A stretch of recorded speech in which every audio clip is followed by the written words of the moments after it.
Telangana cabinet సమావేశం కొనసాగుతోంది. ఇటీవల ప్రభుత్వం చేపట్టిన అభివృద్ధి కార్యక్రమాల పురోగతి, శాఖల పనితీరు, నిధుల కేటాయింపులు, సంక్షేమ పథకాల అమలు వంటి అంశాలను సమావేశంలో సమీక్షిస్తున్నారు. ఇందిరమ్మ ఇళ్ల నిర్మాణం, రైతులకు సంబంధించిన పథకాల అమలు, ఉపాధి, మౌలిక వసతుల అభివృద్ధి, పెట్టుబడుల ప్రోత్సాహం వంటి అంశాలపై కూడా చర్చిస్తున్నారు. మెట్రో రైలుపై ఇటీవల జరిగిన పరిణామాలు, తదుపరి కార్యాచరణపై మంత్రివర్గంలో చర్చించే అవకాశం ఉంది.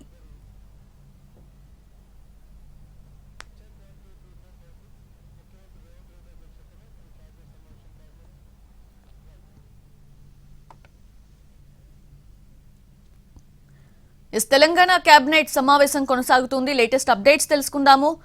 మా ప్రతినిధి సుధీర్ లైవ్ లో జాయిన్ అవుతున్నారు. Press Sudheer, over to you. Cabinet సమావేశం ప్రారంభమైంది. మొట్టమొదటిసారిగా కాగితరహిత కేబినెట్ సమావేశం ఈ రోజు ప్రారంభమైంది. గత సమావేశంలోనే కొత్తగా మంత్రులకు కొత్త ట్యాబ్లను ఇవ్వడం జరిగింది.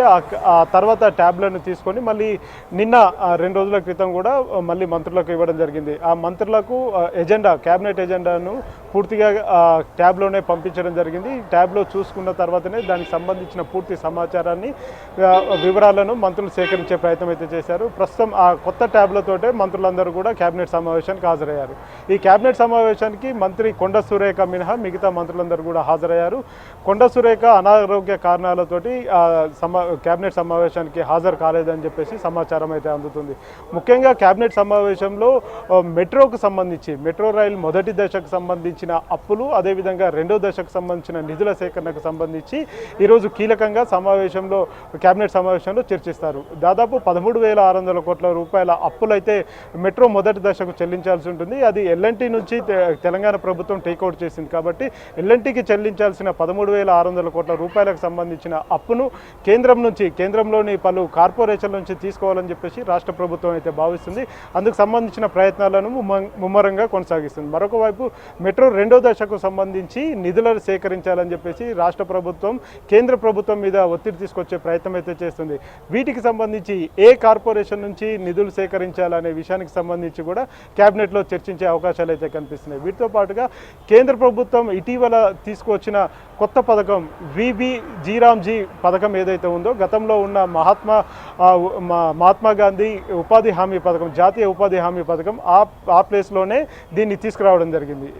ఇప్పుడు ఆ కొత్త పథకానికి సంబంధించి రాష్ట్ర ప్రభుత్వం దాదాపు 40% నిధులను కేటాయించాల్సి ఉంటుంది. గతంలో 100% కేంద్ర ప్రభుత్వమే ఆ నిధులను భరించింది. ఇప్పుడు కొత్తగా తీసుకొచ్చిన ఈ పథకం ఏదైతే ఉందో విబీజీ రామ్జీ, ఈ పథకం రాష్ట్రంలో అమలు చేస్తే దాదాపు 40% నిధులను రాష్ట్ర ప్రభుత్వం సమకూర్చుకోవాల్సి ఉంటుంది. ఈ లెక్కను చూసుకున్నట్లయితే రాష్ట్ర ప్రభుత్వం వాటా కింద దాదాపు 2,000 కోట్ల రూపాయలను రాష్ట్ర ప్రభుత్వం సమకూర్చుకోవాల్సి ఉంటుంది.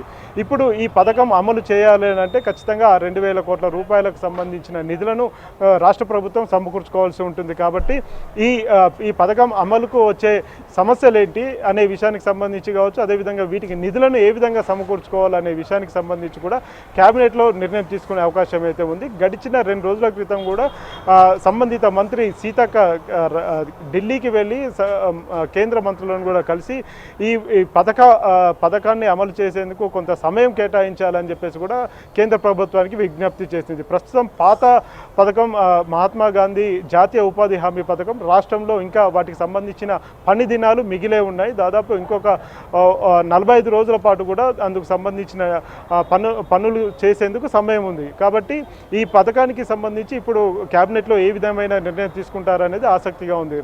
కేంద్రంలో అంటే ఇప్పటికే ఇతర రాష్ట్రాలైన జార్ఖండ్ కావచ్చు, కర్ణాటక కావచ్చు, అదేవిధంగా కాంగ్రెస్ పాలిత ప్రాంతాల్లో ఈ పథకం అమలుకు సంబంధించి వారు ఏ విధమైన కార్యాచరణ తీసుకున్నారో అదే విధమైన కార్యాచరణ తీసుకోవాలని చెప్పేసి రాష్ట్ర ప్రభుత్వం ఇప్పటికే నిర్ణయం తీసుకున్నట్టు కూడా తెలుస్తుంది. రీసెంట్గా ఇందుకోసం కేబినెట్ సబ్ కమిటీని కూడా వేసింది.